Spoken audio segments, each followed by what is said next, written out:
Hello students, financial management series में हम लोगों ने अभी तक जो चैप्टर देखे वो सारे प्रैक्टिकल एक्सपोजर के थे। कुछ कॉस्टिंग से हमारे मैच करते हैं सब्जेक्ट और कुछ हमारे पास कॉर्पोरेट अकाउंट से भी मैच करते हैं। आज का जो वीडियो है, आज का जो चैप्टर है वो है कैश मैनेजमेंट, या इसको भी हम एक तरीके से बजट भी नाम दे सकते हैं, जो आपने फाइनेंशियल अकाउंटिंग और कॉस्टिंग में भी पढ़ा हुआ है। तो आज का जो चैप्टर है उसको मैं नाम देता हूं बजटिंग ही है, जिसमें हम एक तरीके से कैश रिसीवेबल एक स्टेटमेंट बनाते हैं कि किस मंथ हमें क्या क्या रेवेन्यू आने वाला है और कहाँ कहाँ हमारा जो एक्सपेंडिचर है वो इनकर होने वाला है। जो क्लोजिंग बैलेंस हमारा होता है उसी को हम कैरी फॉरवर्ड करते हैं नेक्स्ट मंथ में।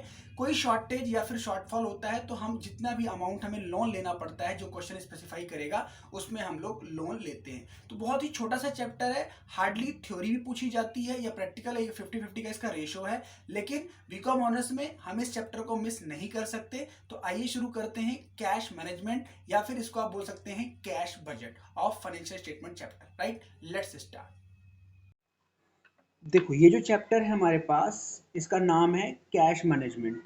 ठीक है, कैश मैनेजमेंट बोल सकते हो आप, या फिर इसको हम कैश बजट भी बोल सकते हैं। जो कॉस्टिंग में हमने पढ़ा था, कॉस्टिंग में हम पढ़ते हैं बजटिंग, उसमें हम कई टाइप के बजट पढ़ते हैं। Cash budget, cell budget, purchase budget, expense budget, revenue budget. तो ये सिंपल हमारे पास ना एक कैश का परफॉर्मा है कि एक अगर मंथली में बात करूं तो मंथली मेरे पास क्या इनफ्लोज होंगे और क्या आउटफ्लोज होंगे, है ना। अब जितने महीने का मुझसे बजट पूछा जाएगा उतने महीने का मैं इसको प्रिपेयर कर दूंगा। तो this is simply a cash budget. तो अगर मैं पर्टिकुलर जनवरी की बात करूं तो जनवरी में पहले मैं देखूंगा मेरा कैश इनफ्लो इस मंथ में कहाँ से होगा, फिर कैश आउटफ्लो कहाँ से होगा, और इनफ्लो में से आउटफ्लो माइनस करूंगा तो that will be my closing balance.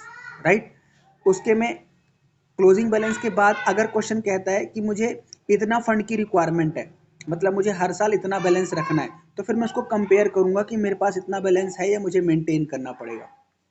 दोबारा बताता हूँ, जैसे मान लीजिए जनवरी में आपकी सेल से पैसा आया, डेटर से पैसा आया, आपने लोन लिया, आपको सब्सिडी मिली और भी कोई आपको इनकम हुई, ये सारे आपके टोटल कैश अवेलेबल आ गए। उसके बाद हमारा कैश आउटफ्लो में क्या होता है, जैसे हम क्रेडिटर को पेमेंट करते हैं, वेजेस सैलरी देते हैं, अदर एक्सपेंस देते हैं, असेट परचेज करते हैं, इन्वेस्टमेंट करते हैं। मतलब सिंपल एक तरीके से अगर आपने कैश फ्लो स्टेटमेंट बनाया हो तो ये तरीके से आउटफ्लो हो गया, है ना, चाहे वो इन्वेस्टिंग एक्टिविटी का हो, फाइनेंसिंग का हो या ऑपरेटिंग का हो। ठीक है ना, टोटल पेमेंट हो गई। अब जैसे सपोज करो क्वेश्चन कहता है कि मुझे हर महीने ना ओपनिंग बैलेंस भी होता है। देखो, ये ओपनिंग बैलेंस यानी कैश का आपके पास ओपनिंग बैलेंस कितना है। राइट, तो हर बार क्वेश्चन आपको स्पेसिफाई करेगा कि आपको ओपनिंग बैलेंस कितना रखना है। तो इस बार सपोज करो कि फरवरी में आपका ओपनिंग बैलेंस 10,000 कहता है, और जब आपने यहाँ पे जनवरी का क्लोजिंग किया, दिस इज माइनस दिस, यानी जनवरी का total cash inflow minus outflow, तो ये आपका मान लो आ रहा है 5,000। ठीक है, यानी ए माइनस बी, और आपको क्वेश्चन में कितना मेंटेन करना है, 10,000। तो फिर प्रॉब्लम क्या आ गई बताओ। अब आपके पास तो कैश 5,000 ही बच रहा है, आपको मेंटेन कितना करना है, 10। तो इसका मतलब फिर हम क्या करते हैं, बोरो करते हैं। बोरो करने का मतलब 5,000 मेरे पास है, मुझे 10,000 मेंटेन करना है, तो मैं क्या करूंगा, 5,000 और बोरो करूंगा, सो दैट इसका ओपनिंग बैलेंस कितना हो जाए, 10,000 हो जाए। ठीक है ना। कभी कभी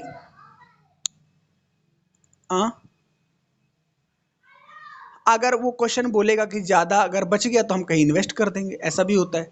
कम पड़ेगा तो लोन लेंगे, ज़्यादा होगा तो इन्वेस्ट कर देंगे, है ना। मतलब हमें जो बैलेंस मेंटेन करना है उससे ज़्यादा हमें नहीं रखना। ठीक है, कभी कभी ऐसा होगा कि आपने total cash inflow minus outflow किया और नेगेटिव आ गया, मतलब माइनस का 5,000 आ गया, और आपको क्वेश्चन कह रहा है कि आपको 10,000 बैलेंस मेंटेन करना है। तो फिर क्या होगा, फिर आप इतना लोन लोगे कि इसमें तो इसी तरीके से हर मंथ का हम लोग कैश बजट, या एक तरीके से हम कैश का एक तरीके से बजट प्रिपेयर करेंगे, और हर मंथ का हम क्लोजिंग बैलेंस और ओपनिंग बैलेंस बनाएंगे। बस इस फॉर्मेट को आप ध्यान रखना, सिंपल, इनफ्लोज माइनस आउटफ्लो। अब क्वेश्चन की एडजस्टमेंट कुछ ऐसी कॉम्प्लेक्स होंगी कि हमें इतना डेटर से मिलता है, पिछले साल का इतना इस साल मिलता है, इतना आउटस्टैंडिंग होता है, इतना प्रीपेड होता है, तो वो हम एकदम से मैथमेटिकली तरीके कैलकुलेट करेंगे और हर फिगर को ईजिली निकाल लेंगे। ठीक है, करें क्वेश्चन। देखो, ये वाला क्वेश्चन 14.1 देखते हैं एक बार। ये 4 महीने का बजट है हमारे पास, 4 मंथ का डेटा दिया हुआ है, सेल्स, रॉ मटेरियल, एक्सपेंस दिए हुए हैं। एडजस्टमेंट हमारे पास है, दो एडजस्टमेंट। एडजस्टमेंट पहली कहती है क्रेडिट सेल कितना है, सारी सेल हमारी क्रेडिट होती है। राइट, सारी सेल हमारी क्या होती है, क्रेडिट। और जिसमें कह रहा है कि जो सेल आप करते हो 2/3 पैसा तो उसी मंथ मिल जाता है। ठीक है, और 1/3 पैसा कैसे मिलता है, नेक्स्ट महीने मिलता है। ठीक है, कोई बैड डेट्स हमारे नहीं होते, सारे पैसे मिल जाते हैं। और जनवरी का ओपनिंग डेटर दिया हुआ है, मतलब 1/3 ऑफ दिसंबर पीरियड का दिया हुआ है। जो हमें पैसे कब मिलेंगे, इस महीने मिलेंगे। ये तो हमारा डेटर से कलेक्शन हो गया, पिछले महीने का मिलेगा और इस महीने का, इस महीने की सेल का कितना मिलेगा, 2/3 मिलेगा। मिनिमम कैश बैलेंस हम लोग 5000 रखते हैं, लेकिन कह रहा है जनवरी का कैश बैलेंस हमारे पास 6500 है, ठीक है, तो जनवरी का 6500 हो जाएगा। बोरिंग अगर जरूरत पड़ी तो कह रहा है मल्टीपल ऑफ 100 लेना है, 100 मल्टीपल ले लेंगे, यानी 500 शुरू करेंगे, 1000 1500 ऐसे बोरिंग करेंगे। हमें बनाना है 4 महीने का कैश बजट, तो देखो फटाफट, हाँ 100 200 भी ले सकते हैं, 100 200 300 ये भी ले सकते हैं, ठीक है ना। मतलब मिनिमम आपको फ्रैक्शनल ऑफ 1000 लेना है, ज्यादा भी ले सकते हो, कोई प्रॉब्लम नहीं, ठीक है। प्रिपेयर कैश बजट बनाते हैं। अब देखिए फटाफट जनवरी का ओपनिंग का कैश बैलेंस 6500 क्वेश्चन में गिवन है, दिस वन। अब ध्यान से देखते हैं, डेटर हमारे दो तरीके से रियलाइज होंगे, पिछले महीने का, इस महीने का। तो डेटर जो है प्रीवियस मंथ का कितना है, 1/3 कितना है, दिया हुआ है 30,000, तो ये मैंने ले लिया। अब इस महीने का डेटर कितना होगा, इस महीने की सेल जो होगी, जो 75,000 है, उसका 2/3 50,000 आ गया, ठीक है। उसके बाद टोटल रेवेन्यू मेरे पास 86,500 आ गया। फिर खर्चे करो, रॉ मटेरियल का खर्चा 70, मैन्युफैक्चरिंग का खर्चा 10,000 और लोन की इंस्टॉलमेंट 1000, टोटल आ गया 81,000। 86 माइनस 81 किया तो 5500 आ गया, ठीक है। मिनिमम बैलेंस कितना मेंटेन करना है, 5000, तो हमें कोई भी लोन की जरूरत नहीं, तो सारा ओपनिंग बैलेंस चला गया, ठीक है। इस तरीके से नेक्स्ट किया, तो अब देखो मैं यहाँ पे बता रहा हूँ, नेक्स्ट किया तो आपका देखो यहाँ पे क्लोजिंग बैलेंस कितना आ गया, 30,000 नेगेटिव आ गया, किसका, फेब्रवरी का, समझ रहे हो आप। मतलब आपने यहाँ, एक बार मैं डेटर दोबारा बता देता हूँ फरवरी के, देखो ध्यान से। फरवरी में प्रीवियस मंथ के डेटर कितने आएंगे, 1/3 ऑफ जनवरी, यानी इसका 1/3 75,000 का, ठीक है, 25,000। और इस महीने की सेल कितनी है, 105, इसका 2/3, इसका 2/3 आप करके भी देख सकते हो, 105 का 2/3 है ये, ठीक है।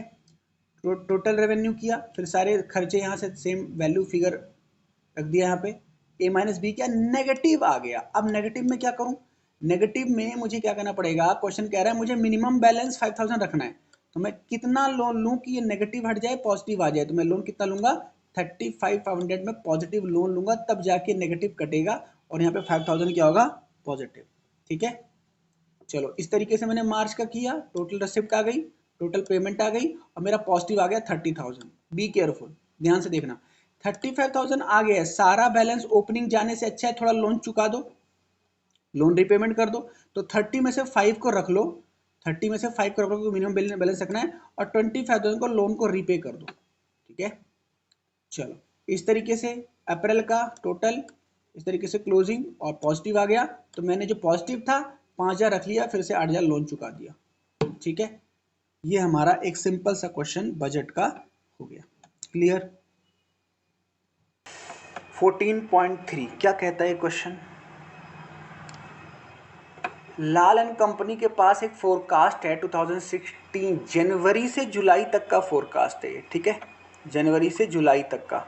उसके बाद हमारे को क्या प्रॉब्लम हो रही है कि हमें जो डेटा दिया है वो नवंबर से मतलब हमारे को जो डेटा दिया है वो नवंबर से जुलाई 16 का दिया हुआ है, ठीक है।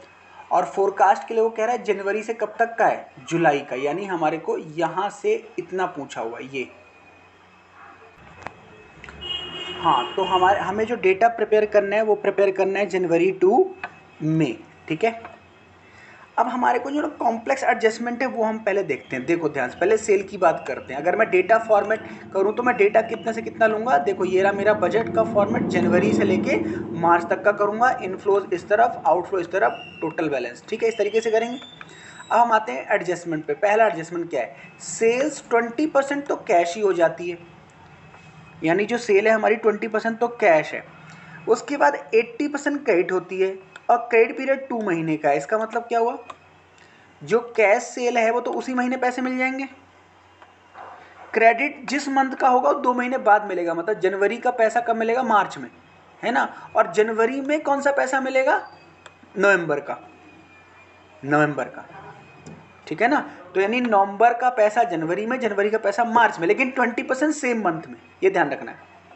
ठीक है। तो अगर मैं यहाँ पे सेल का समझाऊँ कैसे किया हुआ, देखो यहाँ पे फॉर्मेट में ओपनिंग बैलेंस अभी कहाँ पे दिया हुआ, ओपनिंग बैलेंस देखो ये दिया हुआ, this is one opening balance हमारे पास 50,000 दिया हुआ है, ठीक है। ओपनिंग सिर्फ उसका दिया हुआ क्या कहते हैं जनवरी का, बाकी जो क्लोजिंग आएगा वही ओपनिंग बैलेंस होगा।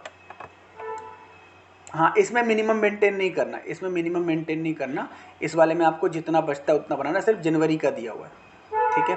चलो अब देखो सेल कैसे आई, जनवरी में सेल कैसे आई, जनवरी के सेल पे जाओ, दिस इज 160, तो 160 का 20,000 कितना हो जाएगा 32, है ना। और ये जो क्रेडिट ट्रांजैक्शन हुई होगी कब, नवंबर में, तो नवंबर का कितना निकालेंगे 80%, तो 80% जरा निकालो, ये 128,000 आएगा, ठीक है। तो ये हमारा सेल का कॉन्सेप्ट हो गया। अब ध्यान समझते हैं, अब एक्सपेंस की बात करें तो कह रहा है वेरिएबल एक्सपेंस 5% टर्नओवर है, लेकिन टाइम लैग कितना है, हाफ मंथ है। हाफ मंथ का मतलब हाँ, आधे महीने, आधे पैसे उसी महीने, आधे महीने अगले महीने, ऐसा हो जाता है इसका मतलब।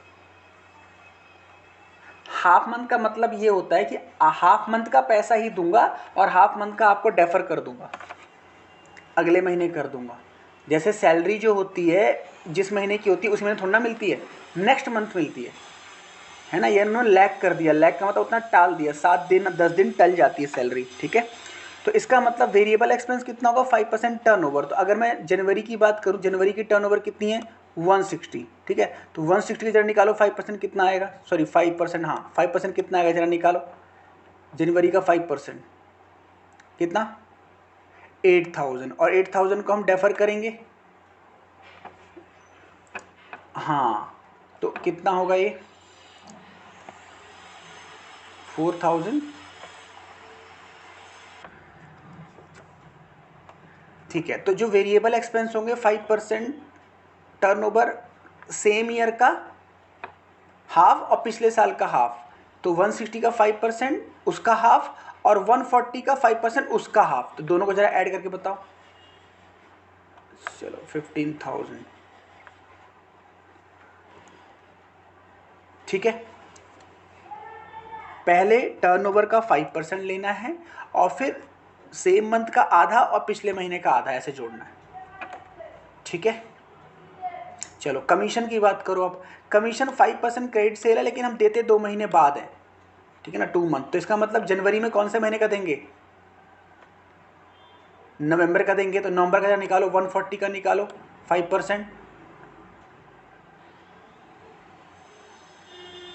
नवंबर हाँ 160 का निकालो 8,000, 2 मंथ लेटर, देखते हैं। देखो कमीशन के बारे में कहता है 5% क्रेडिट सेल पे हम कमीशन देते हैं, है ना, और 2 महीने डेफर करते हैं। तो पहले आप क्या करो, 2 महीने पहले जाओ, जनवरी के लिए 2 महीने पहले जाओ, जनवरी के लिए पहले जाएंगे नवंबर का 80% उसका 5%, ऐसे पहले क्रेडिट और फिर 5%, ठीक है। नेक्स्ट आ जाओ, purchase are 60% on sales, payment will be made in the 3rd month of purchase, ये 3 महीने पहले की पेमेंट है, तो 60% ऑफ सेल। तो जनवरी के लिए पहले नवंबर फिर से जाओ, नवंबर नहीं, अब नवंबर में क्यों जाएंगे, हाँ ठीक है, नवंबर का पहले निकालो 60%, फिर उसका निकालो, हाँ ठीक है, उसका पूरा ही हो जाएगा, पूरा ही हो जाएगा 96,000, देखो ये रहा क्रेडिटर, ठीक है। बोलो हाँ, तो परचेज मतलब खर्चे की बात तो कर रहा हूँ ना मैं, हम खर्चे पे आ गए सीधा, इनफ्लो हमारे सारे हो गए, अब हम खर्चे की बात कर रहे हैं। तो खर्चा हमारा कितना है, कह रहा है जितनी सेल होती है वो 60% हमारा परचेज करते हैं, हमारा उतना मटेरियल की कॉस्ट है, और उस कॉस्ट को जो पैसा देना होता है वो 3 महीने बाद देते हैं, 3rd मंथ में, ठीक है। रेंट हर महीने का 6,000 फिक्स है, कोई प्रॉब्लम ही नहीं, 6 महीने का फिक्स है, ठीक है। बोलो और जो हम अदर एसेट लेते हैं, जैसे फिक्स एसेट कितना लेते हैं, फरवरी में लिया, मार्च में लिया, अप्रैल में, जनवरी में कुछ नहीं लिया, तो फरवरी का 36, ये रहा फरवरी का 36, मार्च का 1 लाख, ये रहा मार्च का 1 लाख, और टैक्सेस अप्रैल में गए हैं कितने, तो यहाँ पे टैक्सेस अप्रैल, सिर्फ अप्रैल में टैक्सेस है, बस खत्म, ठीक है। बस अब इसमें जो भी आएगा आपका दिस माइनस दिस, सीधा कैरी फॉरवर्ड हो जाएगा, सीधा कैरी फॉरवर्ड हो जाएगा, चाहे नेगेटिव हो या पॉजिटिव, कोई क्वेश्चन ने कोई भी मिनिमम बैलेंस नहीं किया, ठीक है, बिल्कुल। देखो, हाँ, इलस्ट्रेशन 14.11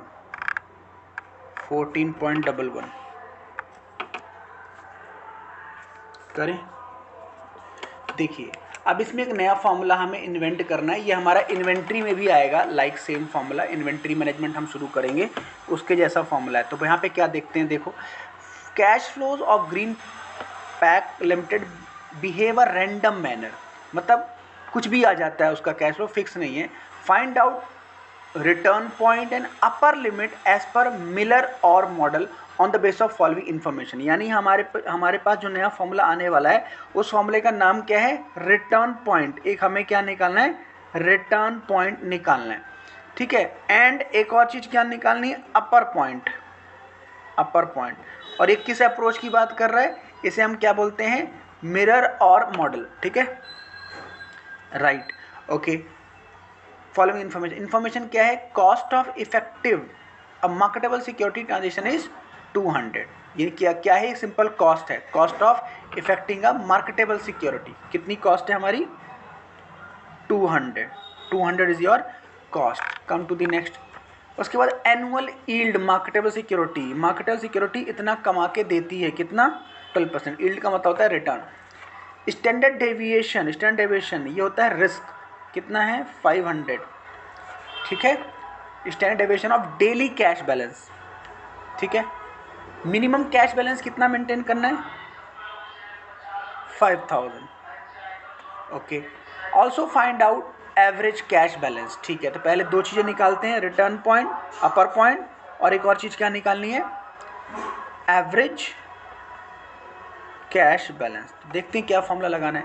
सबसे पहले हम लगाते हैं जेड वैल्यू एज पर एमओ मॉडल। जेड वैल्यू निकालते हैं। What is Z value, Z value का क्या फॉर्मूला हमारे पास है, third root of 3TV divide by 4I, where T is transaction cost given है, V is variance of daily, जो कि हम निकाल सकते हैं, वेरिएंस, समझ रहे हैं आप, स्टैंडर्ड डेविएशन का स्क्वायर हो जाता है, ठीक है। अच्छा, variance of cash daily requirement का वेरिएंस कर देना, यानी इसका हम स्क्वायर कर देंगे, ठीक है। उसके बाद हाँ, इसका स्क्वायर, स्टैंडर्ड डेविएशन होता है अंडर रूट, वेरिएंस होता है स्क्वायर, ठीक है। उसके बाद 4I, आई का मतलब क्या है, daily rate of interest. Daily का मतलब जो रेट ऑफ इंटरेस्ट दिया होगा, हमारे को क्या रेट ऑफ इंटरेस्ट दिया है, 12%। ये क्या है, एनम है, एनम, ठीक है ना। तो इसको हम 365 से डिवाइड कर देंगे। अगर मंथली होता तो 12 से डिवाइड, इसमें डेली इंटरेस्ट रेट निकालना है, तो इंटरेस्ट रेट डिवाइड बाय 365। कोई प्रॉब्लम, चलो। तो अब मैंने इस फॉर्मूले में पुट किया, तो 3 इंटू टी इस ट्रांजेक्शन कॉस्ट गिवन था हमें, ये वाला, ठीक है। ट्रांजेक्शन कॉस्ट क्वेश्चन में ना देखो एक मिसप्रिंट है या कुछ प्रॉब्लम है, यहाँ देखो 200 है और यहाँ पे 2000 लिया हुआ, तो there will be a correction. या तो 2000 आप क्वेश्चन में मान के चलो, या फिर यहाँ 200 ले लो, वो मिस्टेक है, ठीक है। हाँ, चलो, तो यहाँ पे आ गया। फिर इनटू क्या लेंगे, वी क्या था हमारा, वी क्या था, इसका वेरिएंस, ठीक है, इसका वेरिएंस आ गया, डिवाइड बाय 4 इंटू आई, हमारा डेली रिटर्न जो आ गया ये, ठीक है, ठीक है। अब ये देखो वापस क्या है, ये इसमें आया, डिवाइड बाय फिर 100 कर दिया इसको, तो ये वैल्यू आ गई।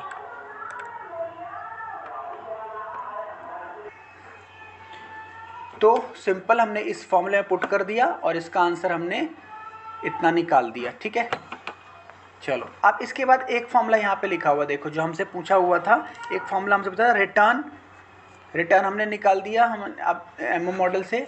अब एक फॉर्मूला है रिटर्न लेवल कैसे निकलता है, जो आपका क्या था, 5000 क्या था हमारा मिनिमम कैश बैलेंस, उसमें आप ये क्या जोड़ दो, जो आपने क्या निकाला है, Z की जो वैल्यू निकाली है आपने, ठीक है, Z की वैल्यू निकाल दी, तो ये आ गया। उसके बाद अपर लेवल ही पूछा हुआ था, अपर लेवल, तो अपर में क्या करना है, 3 गुना इसको ऐड कर देना है, जो आपका आंसर आया था ये, इसको 3 टाइम्स, हाँ 3 टाइम्स ऐड करना है, क्योंकि 1/3 रूट किया था आपने, तो इसको आप 3 टाइम्स से, हाँ थर्ड, जैसे हम उसको करते हैं ना, पर एनम होता है, फिर उसको हम डिवाइड करते हैं 12 से, तो पर मंथ आ जाता है।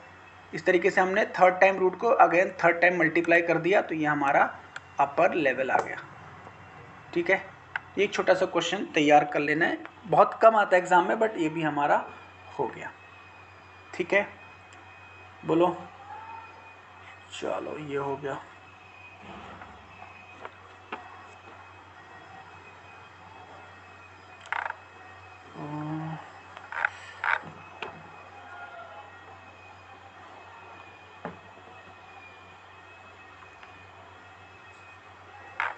तो ये चैप्टर हमारा हो गया।